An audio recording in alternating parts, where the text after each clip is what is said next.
पूरे देश के अंदर। ये बिल अगर हार जाता है तो मैसेज पूरे देश में जाएगा कि 2024 के अंदर बीजेपी की सरकार जा रही है। नहीं, बहुत अच्छा। तो हम लोग आए हुए थे यहाँ, तो आए ही थे आपसे मिलने के लिए, और इनको काफ़ी जो सुप्रीम कोर्ट का फैसला हुआ बहुत अच्छा लगा, और हम लोग तो देखते ही रहे। अब उसके बाद जो कुछ भी करने की कोशिश हो रही है केंद्र सरकार के द्वारा, ये तो एक विचित्र बात है। अब आप जरा संविधान को देख लीजिए, क्या अधिकार है। जब गवर्नमेंट बनाई जाती है, इलेक्टेड सरकार बनती है, तो उनको जो अधिकार दिया गया है उसको कैसे आप हटा सकते हैं? ऐसा तो कुछ नहीं है। लेकिन अब किस तरह से हो रहा है, इसलिए तो हम लोग कह रहे हैं कि सारे देश में सब लोग एकजुट हों, ताकि ये लोग संविधान का भी और किसी भी चीज़ का अपने ढंग से जो इधर से उधर कर रहे हैं, और किस तरह का माहौल बन रहा है। आप दिल्ली में इनको लोगों ने किस तरह से बहुमत दिया है, और किस तरह से सब लोग साथ हैं, और हम लोग इस बात को मानते हैं कि काम कर रहे हैं, बहुत अच्छा काम कर रहे हैं। और उसके बाद सुप्रीम कोर्ट का भी फैसला हो जाए तो राज्य सरकार को जो अधिकार है काम करने का, उस काम को रोक दिया जाएगा।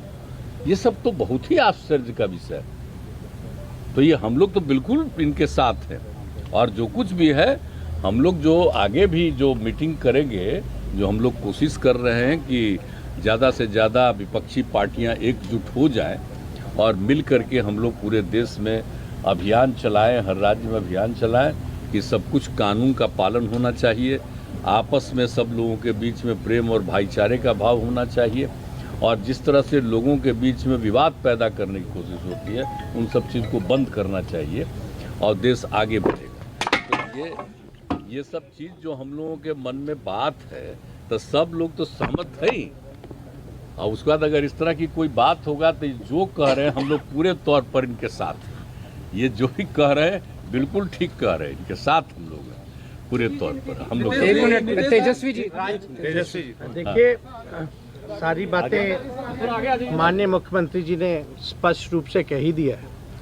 आज की मुलाकात खास तौर पे इसलिए है कि जो लोकतंत्र है, लोकतंत्र में चुनी हुई सरकार को जो अधिकार मिले हैं, और जिस प्रकार से जो नॉन बीजेपी स्टेट में जिनकी भी गवर्नमेंट है, बीजेपी लगातार उनको तंग कर रही है, परेशान कर रही है। तो जो परेशानी अरविंद केजरीवाल जी झेल रहे हैं, हम यहाँ पूरी तरीके से इनको समर्थन देने आए हैं कि इनके साथ अन्याय कर रही है केंद्र की सरकार।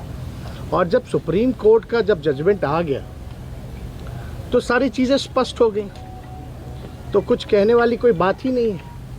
लेकिन जिस प्रकार से इनको तंग किया जा रहा है, या और दूसरे राज्यों में जिस प्रकार से केंद्र भेदभाव कर रही है उन राज्यों के साथ, तो ये कहीं से भी न्यायपूर्ण नहीं है। लोकतंत्र पर ये साफ दिखाता कि खतरा है। ये लोग संविधान को बदलना चाहते हैं, जो हर केस हम लोग मिल करके होने नहीं देंगे। और मान लीजिए अगर दिल्ली में बीजेपी की सरकार रहती तो क्या एलजी की हिम्मत होती इस प्रकार का काम करने की? तो एक बात से पूरी तरीके से हम लोग विश्वास के साथ कह सकते हैं, जितना भी अरविंद केजरीवाल जी को सताएंगे, तंग करेंगे, ये उतने ही मजबूत होंगे। और मैं पूर्ण विश्वास के साथ कह सकता हूँ कि बीजेपी कभी भी दिल्ली में वापसी नहीं करेगी। तो हम लोग सब लोग इनके समर्थन में हैं, और सब लोग मिल करके हम लोग जो है देश हित के लिए काम करेंगे। क्या गठबंधन को लेकर इसी मुद्दे पे अध्यादेश वाले?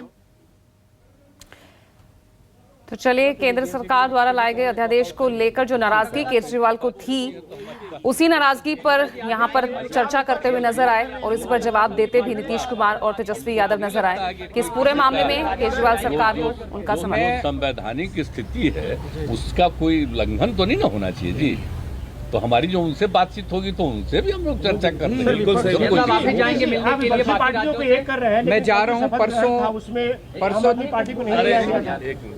परसों 3 बजे ममता जी के साथ मेरी कलकत्ता में मीटिंग है, और उसके बाद एक एक करके मैं हर पार्टी अध्यक्ष से पूरे देश के अंदर मैं मिलने के लिए जाऊंगा।